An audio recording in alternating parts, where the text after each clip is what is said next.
I'm Aaron Dykes. This is the INFOWARS Nightly News. Today is Wednesday, April 18th, 2012.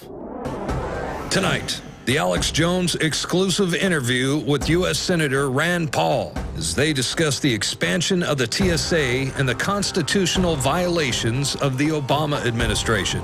Then, Oklahoma City bombing eyewitness joins Alex via video Skype as she reveals that she witnessed men in General Service Administration uniforms that were in the Murrah Federal Building before the false flag attack. A bombshell interview with Jane Graham.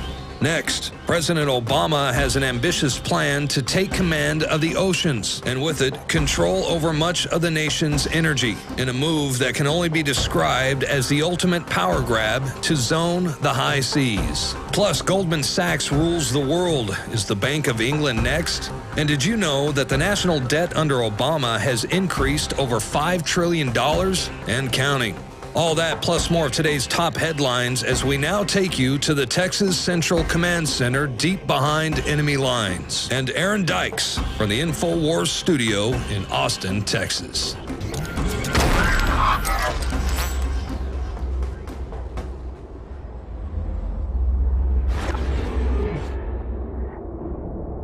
And as we turn now to our top story, let's keep in mind we have been sabotaged economically, and the scales of inequality are beginning to reach a tipping point.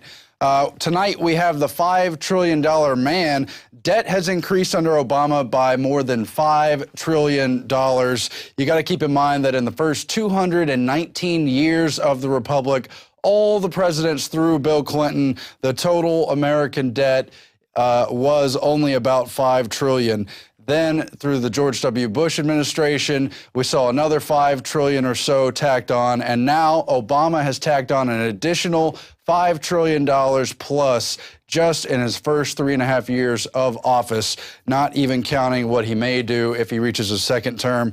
And you just see as they inflate the dollar, deflate the value, allow the banks to take over more and more, this is where we go as they build the socialist, communist, Soviet, fascist takeover government. It's just disgusting. Meanwhile, the House Investigative Committee is focusing on the GSA. I think that's a department a lot of people weren't even keeping tabs on or aware of, the General Services Administration, which does general things with spending government money, I would imagine. Anyway, they are under investigation on the Transportation and Infrastructure Subcommittee, and the public figures say they're in hot water and ready to dismantle the organization over the $823,000 spent by 300 GSA officials during their luxury getaway in Las Vegas, where they spent quite a bit on entertainment. I'm sure it's a big scandal, really bad, but they're covering up for all the other things going on. They're focusing on less than $1 million when they're spending trillions and trillions and committing us to even more trillions. Remember, they already announced through the Federal Reserve government takeover that we're in the hole for more than $27 trillion. That's the scale of commitments we have under the larger economic bailout, the things happening in Europe, the things happening here with the 5 big banks, which brings us to the fact that the too big to fail banks are now much bigger and more powerful than ever. That's according to the American Dream blog. The Democrats, the Republicans, and especially Barack Obama promised something would be done about the too big to fail banks. Well, what's been done? Those promises have not been kept. However, the banks are much more powerful than ever, whereas at the beginning of the bailout, their total assets represented about 43% of total U.S. gross domestic product. They've now grown to having assets equal to about 56% of total U.S. GDP. And furthermore, the 5 big banks, which include J.P. Morgan Chase, Bank of America, Citigroup, Wells Fargo, and Goldman Sachs, are nearly twice as large as they were a decade ago. So you can see who's benefiting from the grand looting while we're distracted by the Obama presidency, by scandals in various government agencies, by celebrity news, on and on. They're just robbing and robbing and robbing. So what's happening in Europe? The takeover by Goldman Sachs is almost complete. Paul Joseph Watson has the report today. Goldman Sachs rules the world. The Bank of England next, and you've got Canadian Central Bank head Mark Carney apparently about to head the centuries-old Bank of England. Like the Federal Reserve, it is a private institution that helps to loot the British government, subjects thereof, that is, as well as the rest of the world. And so it's seen as somewhat controversial that it's a Canadian set to be the first foreign head of the Bank of London. But A, he's a subject of the Queen anyway, and B, the Bank of London is foreign to what Britain stands for, even though the monarchy is not appealing either. The real controversy is that Goldman Sachs now has a number of very key positions inside the EU. Taking over the Bank of London would just be another step. You've already got figures like Peter Sutherland, member of Goldman Sachs, as well as BP from Ireland. You've got people like Antonio Borges of France. You've got Mario Monti, the technocrat, the Bilderberger, the Trilateral Commission member, put unelected to head Italy. Same thing with Papademos in Greece, and a number of other people like Petros Christodoulos. Mario Draghi is head of the EU Central Bank, so he's Europe at large, and you've got other figures in Belgium and Germany as well, really just solidifying this terrible takeover as there's all this pressure for more and more bailouts with the smaller European countries. As that gets more and more out of hand, who is soaking up the power? Not the money, the power. Well, it's Goldman Sachs. We just told you that. Meanwhile, the ACTA treaty is back in the news. Second MEP, second minister of the European Parliament, calls Internet treaty a threat to liberties. And so a member of European Parliament who was appointed to oversee a controversial global Internet treaty has called for the legislation to be scrapped just weeks after his predecessor. And so MEP David Martin replaces MEP Kader Arif as the EU reporter for ACTA inside the European Parliament.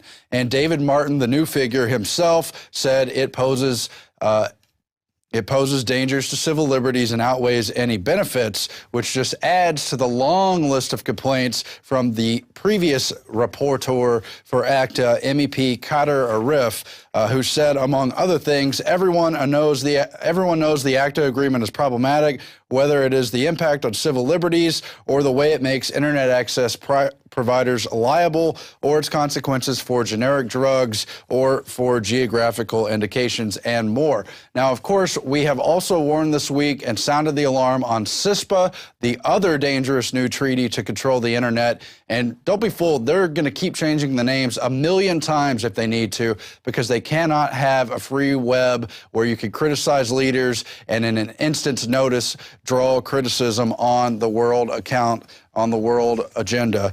And so you also have to give a mandate to U.S. Cybercom so they could pass the cybersecurity agenda, legitimize it, and help further take over this country.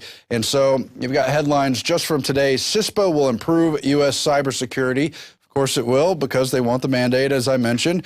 Web inventor Tim Berners-Lee speaks out against CISPA, and CISPA is dangerously vague, and certainly these are all just power grabs to shut down the free web. We've warned you about that. Another dangerous power grab in the physical world, mandatory Big Brother black boxes in all new cars by the year 2015. There's another Paul Joseph Watson article. They've got a bill that has already passed the Senate, and it's about to be, quote, rubber stamped through the House that would require all new cars in the U.S. to be fitted with black box data recorders from 2015 onwards. Just absolutely authoritarian. And they somehow claim that individual car owners would retain the rights to their data, but obviously it's set up so government agencies can get a hold of that data whenever they need it. And this is part of an ongoing quest for tyranny in automobile and transportation. Things like OnStar and others have already de facto put trackers into the cars. Now they're just going to do it openly and at a full capacity. And of course, the push to pressure car manufacturers to install black box tracking devices has been ongoing for over a decade. You've heard Alex and others warning about it. The 2006 National Highway Traffic Safety Administration encouraged but did not require adding these systems. So they're being put into cars you've already bought. But by 2015, if they pass this legislation, it will be completely mandatory. And as they build this Big Brother database system, this mark of the beast, even little things like having your inspection sticker out, whereas you might get a ticket now, you can get it taken care of You have a little bit of window. Once you're in the system, not authorized for that or any other reason, your entire life is going to be shut down until you deal with their system. And if they got warrants out for your arrest, they'll find you quickly and you'll be doing jail time. Poor people who can't afford to pay some of these regulations will be doing jail time. It's just crazy. Another way the government is taking over our lives while completely looting the nation, transferring all economy to the bankers, and just making a joke of our country is through the National Oceans Council, another branch of that United Nations Agenda 21 takeover that they've had so much trouble passing.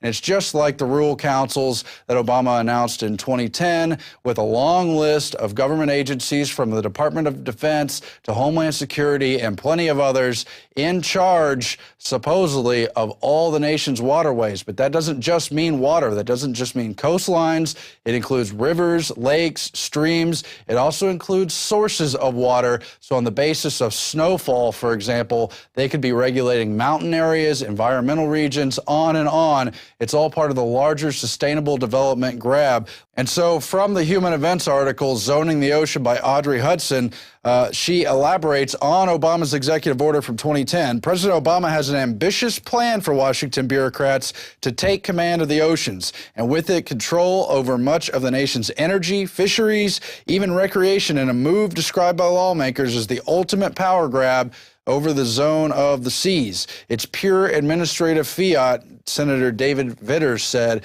And he's someone who actually, despite his own controversies and lackings, has been on much of the scientific takeover agenda. I know he was early on questioning John P. Holdren, who happens to head this Oceans Council, on his genocidal quotes from the past and other questions along these lines about these United Nations power grabs. So it goes on. The order says they shall develop a scheme for oversight of oceans and all the sources thereof. That is Representative Flores saying, so you could have a snowflake land on Pikes Peak, and ultimately it's going to wind up in the water. As a result, they could regulate every square inch of U.S. soil, because the water goes everywhere, the air goes everywhere. The United Nations wants to take over what they call the global commons because it knows no borders, no bounds. All people are subject to the basic elements of our planet. So if they can establish regulation over that, they've got us all. The article goes on. Critics of the revised plan say it's more narrowly focused, and the Obama administration is taking their marching orders from environmental groups who want to move away from multiple-use ocean policy to a no-use policy. What have we always said about Agenda 21 is to restrict land, keep people, move them away from the land so it's not usable, so it's zoned in a way that the land cannot be used. That's largely what this is about.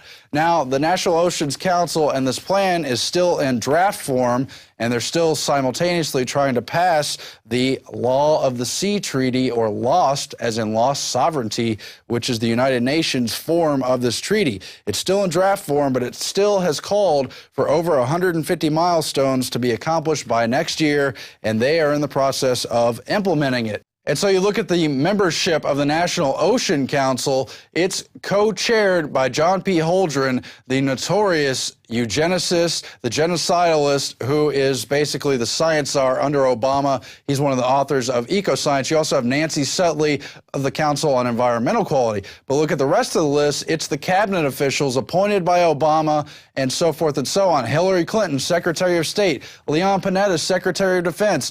Ken Salazar, Secretary of the Interior. Tom Vilsack, Secretary of Agriculture, who's basically a front man just for Monsanto and Company. Sebelius, Head of Health and Human Services. You got Commerce, Labor, Transportation, Energy, and on, including Janet Napolitano, Head of Homeland Security. This is exactly like the rural